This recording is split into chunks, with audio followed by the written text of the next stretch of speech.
سامنے آ سکتے ہیں. اور یہ 7 منٹ کا ویڈیو کلپ بھی کہنے والے کہتے ہیں کہ ویڈیو کلپ جو ہے وہ اپروول کے لیے کہیں رکا ہوا ہے. تو ہاں سب کی آڈیو ویڈیو کہیں نہ کہیں جاتی ہیں یا کہیں نہ کہیں سے ریلیز ہوتی ہیں, ان کی اپروول بھی ہوتی ہے.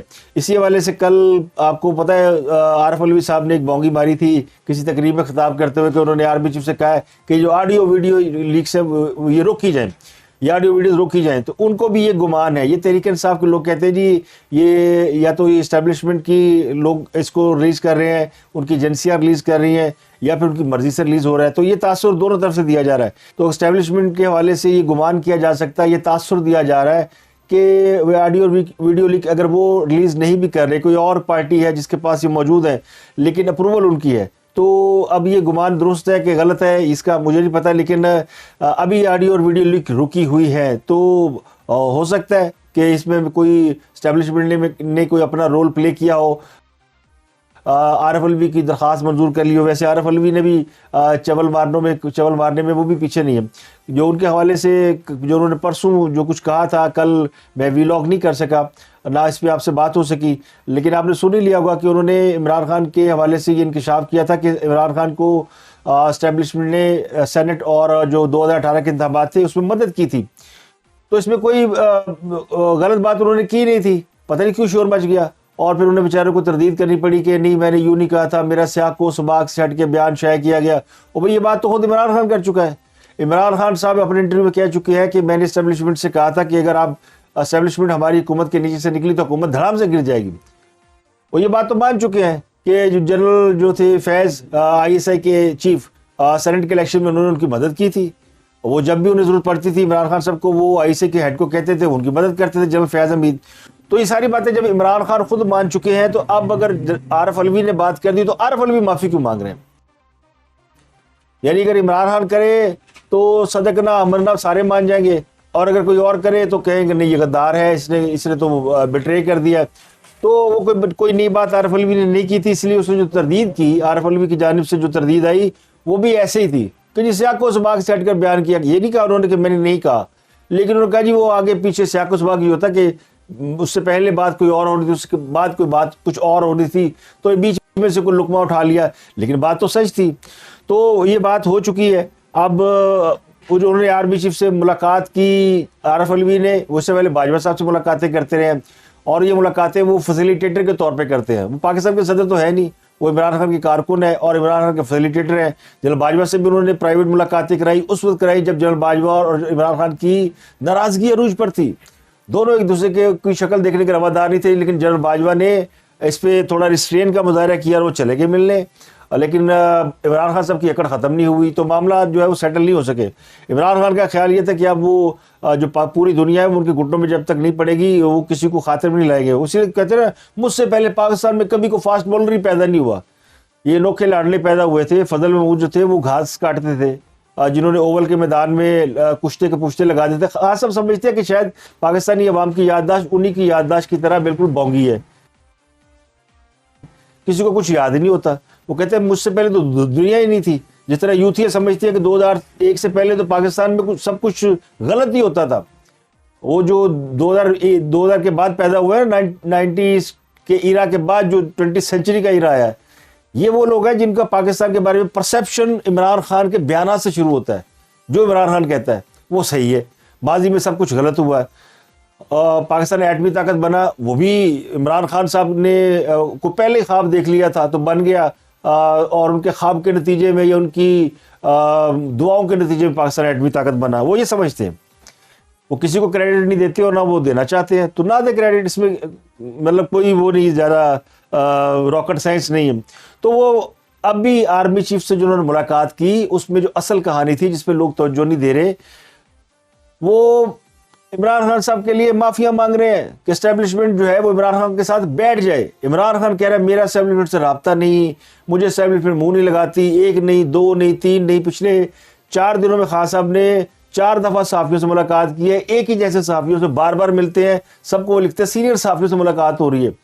اور وہی ہے جو ان کے لیفٹ رائٹ گھومنے والے لوگ ہیں, اور چونکہ وہ صحافی ملاقات کرنے جاتے ہیں وہ اپنے آپ کو سینئر صحافی لکھتے ہیں اور خبریں چل جاتی ہیں. اور سب کو خان صاحب نے ایک ہی بات کی, اسٹیبلشمنٹ سے میرا کوئی رابطہ نہیں, الیکشن جو ہے وہ اپریل میں ہو سکتے ہیں. اسٹیبلشمنٹ چاہتی ہے کہ اسٹیبلشمنٹ اپریل میں الیکشن کرا دے. تو یہ کہاں سے آ رہی ہے خاص کو, یہ وہی کہاں سے نازل ہو رہی ہے, یہ کہاں سے انہیں الہام ہو رہا ہے؟ یہ علوی صاحب انہیں گولیاں دے رہے ہیں. علوی صاحب کہتے ہیں جی میں مل رہا ہوں, میں بات کر رہا ہوں, بس میری بات ہو گئی ہے, میں آرمی چیف کو بلاتا ہوں, ان سے کہتا ہوں, میں چونکہ صدر ہوں. اب اس بحیثیت صدر بلاتے ہیں تو جانا پڑتا ہے, وہ آرمی چیف کو بھی جانا پڑے گا, وہ وزیر خزانہ کو بھی جانا پڑے گا, کسی منسٹر کو بلائیں گے وہ جانا پڑے گا. تو وہ بلا رہے ہیں سب کو, بلا کے ان کا مقصد ایک ہی ہے کہ کسی طریقے سے عمران خان کو معافی تلافی کر دے, ان کو اسٹیبلشمنٹ جو ہے وہ اپنی گود میں دوبارہ اٹھا لے, اسٹیبلشمنٹ ان کے ساتھ اپنا کندھا جوڑ دے, اور کم از کم عمران خان کے ساتھ ایک دفعہ مل لے. اور وہ انکار ہو جاتا ہے. اس بار بھی انکار ہو گیا, آرمی چیف نہیں ملے ان سے. اب صدر کی باتیں سن کے آگے, اور صدر نے وہ اپنی جو ملاقات تھی اس کی الٹی ایک بھری محفل میں کر دی. تو جب الٹی کریں گے تو گند تو پھیلے گا, بدبو تو آئے گی, تو بدبو آ گئی, بدبو پھیل لی, پھر بدبو کے نتیجے میں اپنا گند سمیٹنا پڑتا ہے. تو وہ گند سمیٹ رہے تھے. تو اصل کہانی یہ تھی, معافی مانگنے گئے تھے, وہ نہیں ملی. جنرل باجوہ کے حوالے سے جاوید چودھری صاحب کا ایک کالم چھپا ہے. وہ کہتے ہیں ملاقات ہوئی ہے ان کی, اور ایک ہفتہ پہلے ملاقات ہوئی. اس ملاقات میں کچھ اہم باتیں ہوئی ہیں, اور وہ اہم باتیں انہوں نے شیئر کی ہیں. جو اپنے کالم میں لکھتے ہیں کہ جنرل باجوہ کی گفتگو میں سے ان کو جو لگا کہ وہ میر صادق اور میر جعفر کے خطاب, غداری کے ٹائٹل اور سازش کے بیانیے پر اداس ہے. عمران خان کے حوالے سے باجوہ صاحب جو ہے وہ خاصے اداس ہیں, اور وہ عمران خان سے یہ ایکسپیکٹ نہیں کرتے کہ وہ ان کو اس طرح ٹریٹ کریں گے جس طرح. لیکن عمران خان سمجھتے ہیں کہ چونکہ باجوہ صاحب اگر چاہتے تو ان کی حکومت نہ جاتی. تو انہوں نے میر صادق, میر جعفر اور غداری, سازش کا بیانیہ, سارے الزام جنرل باجوہ پر لگائے تھے. تو ان کی طرف سے, ان کی گفتگو سے جو جاوید چودھری نے محسوس کیا کہ اگر جنرل باجوہ جو کچھ جانتے ہیں وہ اس کا 5% بیان کر دیں تو ان کے مخالفوں کو منہ چھپانے کی جگہ نہیں ملے گی. لیکن یہ جواب نہیں دینا چاہتے. یعنی جنرل باجوہ نے فیصلہ کیا ہے کہ عمران خان کے بارے میں جو بھی ان کے سینے میں راز دفن ہے, جس طرح خان صاحب کو اقتدار میں لایا گیا, جس طرح ان کو 2018 کے الیکشن میں جتایا گیا, کس کی سیٹیں دلائی گئیں, ان کے ساتھ الیکٹیبل کیسے جوڑے گئے, پھر ان کی حکومت کیسے بنائی گئی, اتحادیوں کیسے دباؤ ڈالا گیا کہ وہ الائنس کریں, حکومت بنے. پنجاب میں بھی جہاں پہ ان کی حکومت نہیں بنتی تھی وہاں بھی ان کی بنوائی گئی. تو یہ ساری چیزیں جو کی گئی یہ بڑے اہم راز ہیں, لیکن وہ باجوہ صاحب اس سے بات نہیں کرنا چاہتے. لیکن وہ سمجھتے یہ کہ ان سے اور فوج دونوں سے ماضی میں غلطیاں ہوئی ہیں. تو اپنا کیس انہوں نے بھی اللہ پہ چھوڑ دیا. یعنی ان کو شاید اس بات پہ یقین ہو گیا کہ اپنا کیس اگر اللہ پہ چھوڑ دیا جائے تو اللہ بہتر کارساز ہے, بہتر فیصلہ کرنے والا ہے. کیونکہ نواز شریف نے اپنا فیصلہ اللہ پہ چھوڑا تھا, تو اس کا نتیجہ دیکھ لیں کہ آج نواز شریف جو ہے وہ سرخ رو ہے. تو شاید باجوہ صاحب نے بھی اپنا کیس جو ہے وہ ڈال دیا ہے, اور وہ کہتے ہیں کہ ہمیں اپنی غلطیاں نہیں دہرانی چاہیے, اپنا معاملہ اللہ پہ چھوڑ دینا چاہیے. اس کالم کے اندر ایک اہم بات ہے کہ انہوں نے جنرل فیض کی محنت کا اعتراف کیا. وہ کہتے ہیں بڑے ان تک ہیں, 18 گھنٹے کام کرتے رہے ہیں, اور ان کی خدمات ناقابل فراموش ہے. لیکن انہوں نے یہ نہیں بتایا کہ پھر ان کو آرمی چیف کیوں نہیں بنایا انہوں نے, اور کیوں یہ آگے پروموٹ نہیں ہوئے. لیکن انہوں نے کہا کہ وہ بڑے اچھے ہیں, اور ان کے ساتھ تعلقات بڑے اچھے ہیں, اور وہ دونوں مل کے اب رفائی کام کرنا چاہتے ہیں, ویلفیئر کا کوئی کام کرنا چاہتے ہیں. اس لیے ان کی جنرل فیض سے ریٹائرمنٹ کے بعد ملاقات بھی ہوئی تھی, ان کے گھر پہ آئے تھے. جنرل آصف منیر کے حوالے سے انہوں نے کہا کہ وہ بڑے محنتی ہیں, پروفیشنل ہیں, ایماندار ہیں, اور ان کی ملک سے محبت جو ہے وہ بہت ہی زیادہ یعنی اٹوٹ محبت ہے. یہ عربی زبان جانتے ہیں, گلف کے معاملات کو سمجھتے ہیں, تو عرب ممالک کے ساتھ یا شاہی خاندانوں کے ساتھ ان کے تعلقات اچھے ہیں, کیونکہ ہمارا رہے بھی ہیں, DGMI اور DGI سے بھی رہے ہیں, مکمل سولجر ہیں, ہر قسم کا پریشر برداشت کر لیتے ہیں. لیکن انہوں نے کہا کہ انہیں خدشہ یہ کہ کہیں ان کی طرح یعنی جنرل باجوہ کی طرح نئے آرمی چیف یعنی جنرل آصف منیر کے خلاف بھی ٹرولنگ نہ شروع ہو جائے, اور اگر یہ ٹرولنگ شروع ہو گئی ان کے خلاف, خدا نہ خواستہ ایسا ہوا, تو پھر یہ ملک کے لیے انتہائی خطرناک ہوگا. اب یہ نہیں انہوں نے بتایا کہ اس خطرناک سے مراد ان کی کیا ہے, خطرناک کیا ہوگا, کہ کیا خدا نہ خواستہ ملک 2 لخت ہو جائے گا, خدا نہ خواستہ عمران خان صاحب جو ہے وہ گرفتار ہو جائیں گے, خدا نہ خواستہ کوئی اس قسم کی باتیں انہیں بتانا چاہیے کہ کیا خطرہ کیا ہو سکتا ہے. اور خود انہوں نے جب ان کے خلاف ٹرولنگ ہو رہی تھی سد باب کے لیے کیا یہ بات انہوں نے نہیں بتائی, لیکن انہوں نے کہا جی کہ گرینڈ ڈائلاگ اور جمہوریت دونوں ہونے چاہیے. یعنی جمہوریت میں آپ کو سیاستدانوں کو ملنا چاہیے, ان کو اپنے غلطیوں کا بھی اعتراف کرنا چاہیے, کھلے دل کے ساتھ کرنا چاہیے, دروازے بند نہیں رکھنے چاہیے. لیکن باجوہ صاحب نے جنرل جو جاوید چودھری نے لکھا ہے کہ کھلے دل سے اپنی غلطیوں کا اعتراف کرتے ہیں, اور وہ سمجھتے ہیں کہ اتنے احسانات کے بعد بھی انہیں عمران خان سے جو انہوں نے رویہ اختیار کیا ان کو اس کی توقع نہیں تھی. تو یہ بالکل اسی طرح کی ایک سٹوری ہے. ویسے تو جاوید چودھری نے جو کالم لکھا ہے اس میں انہوں نے ان کے گھر کی تعریفیں کی, ان کی بیوی کی تعریفیں کی ہے, ان کا سارا. تو یہ ایک اس ایسے کالم کو کہتے ہیں مشاہداتی کالم.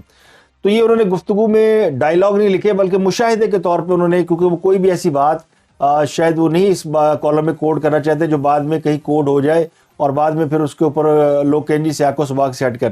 تو یہ مشاہداتی کالم ہوتا ہے. تو وہ جو گفتگو کے دوران جو انہوں نے مشاہدہ کیا, جو ان کو احساسات کو پرکھا, جانا یا ان کے جملوں سے اخذ کیا, وہ انہوں نے اپنے کالم میں لکھ دیا ہے. اور انہوں نے نئے آرمی چیف کے حوالے سے جو اپنے خدشات کا اظہار کیا وہ میں نے آپ کو بتا ہی دیا. وہ کیا ہے, پاکستان کے اندر دہشت گردی پچھلے کچھ دنوں میں بہت بڑھ چکی ہے.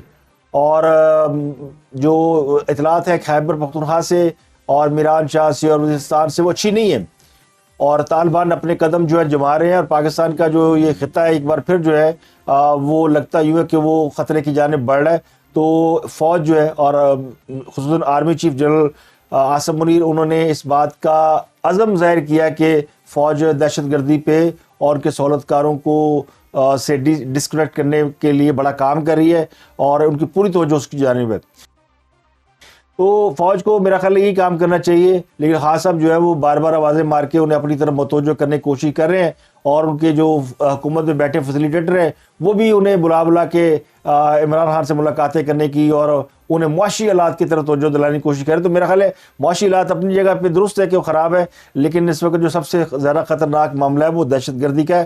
اس کی طرف انہیں توجہ دینی چاہیے اور سیاستدانوں کو بھی فوج کو آزاد چھوڑنا چاہیے کہ فوج جو ہے وہ اپنی سرحدوں کی حفاظت اور اپنے جو ملک کے اندر داخلی حالات جو خراب ہوئے ان کو کنٹرول کرنے میں اپنی پوری توجہ دے, اپنی پوری پروفیشنل ذمہ داریاں ادا کرے.